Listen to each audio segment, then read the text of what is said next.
So hi guys, welcome to my YouTube channel. It's me, Madam Duday, ang Superbox po ng bayan. So Sunday ganap po pala to. Oh my god, guys. So pag pumupunta talaga ako sa grocery guys, naglalakad-lakad lang talaga ako dito sa amin. Napapansin nyo, dito sa amin is malalapit lang talaga yung mga grocery. Tulad ni Love Mart. Ayan, kung napapansin nyo, naglalakad-lakad lang si Madam.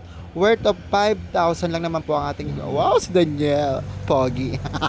Bakit mo niloko si Catherine? Ayan, so, ayun si Madam Duday, nakapasok na siya kay Love Mart. So, ang ingay dito, medyo minamadalian natin yung ating pagyayaw guys. Kasi nga, may bumibili pa. So, ang mga binili ko lang naman dito for today's video, yung mga chichirya, yung mga fast moving na wala sa aking sari-sari store. Sa huli ng video na to guys, sasabihin ko sa inyo yung puhunan at bentahan ko sa mga produktong napamili ko dito kay Love Mart. So pumunta lang kayo dito kay Love Mart, malapit na malapit lang po. Dito yan sa Zapote Road, sa may Zapote Road. Alam niyo po yung Zapote Road doon. So ayan guys, isang backpack lang naman po ang binili ko ng Coffee Co Black, Coffee Co Blanca, Coffee Co Brown guys. So ang puhunan niya guys, magkano ba yun? Wait lang guys. So yun guys, yung copy ko guys is 117.60. 10 pieces na yon. So ayan, mga ganyan guys is 25 pesos ang bentahan ko guys sa mga noodles. Yun, ayan guys. Kasi bumili rin ako ng mga konting mga oh my god. Wait. So yun guys, hindi pa ako napagod guys kasi wala na akong GCash. Nagpa-cash in naman ako dito. May Sampaloc area naman po sa amin yan. Kung nakikita nyo ako dyan, tawagin nyo ako Madam Duday pa-picture. Charot.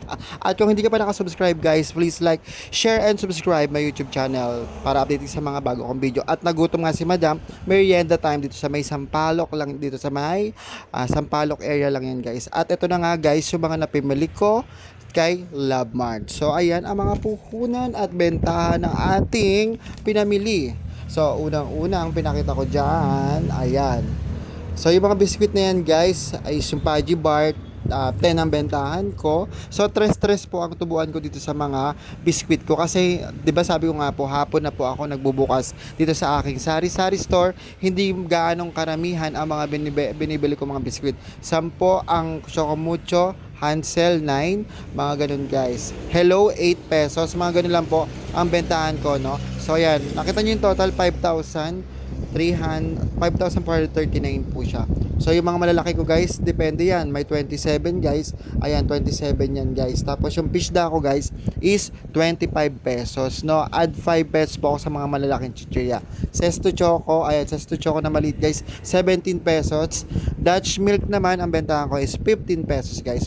Add 4 po ako sa mga beverages ko, ayan. So yung kung napapansin nyo, ayan, medyo puno-puno na uli yung ating sari-sari store guys. Pero may final pa yan guys, may final look kasi hindi pa ako natapos kasi nga meron pa mga alak-alak sa loob ng bahay namin. So ang ginawa ko, inarrange ko yan guys. Ayan, kung sa mapansin nyo, lumabas si Madam dyan para makita nyo ang kanyang kagandahan. Charot. Keme lang. At ayan, papakita ko sa inyo. Ayan ang final look guys. Hinarap ko yung mga biscuit, ang egg, o diba, anday, alak, kakaloka. Inuman na Sunday today guys. Maraming salamat po sa panonood nyo kay Madam Duday. Ayan po yung aking mga paninda for today's video. Inayos-ayos ko po kasi walang magawa ang bakla. Tinanggal ko na po yung mga alak sa loob ng bahay kasi nakaharang. Dito na lang guys. Bye bye guys. Like.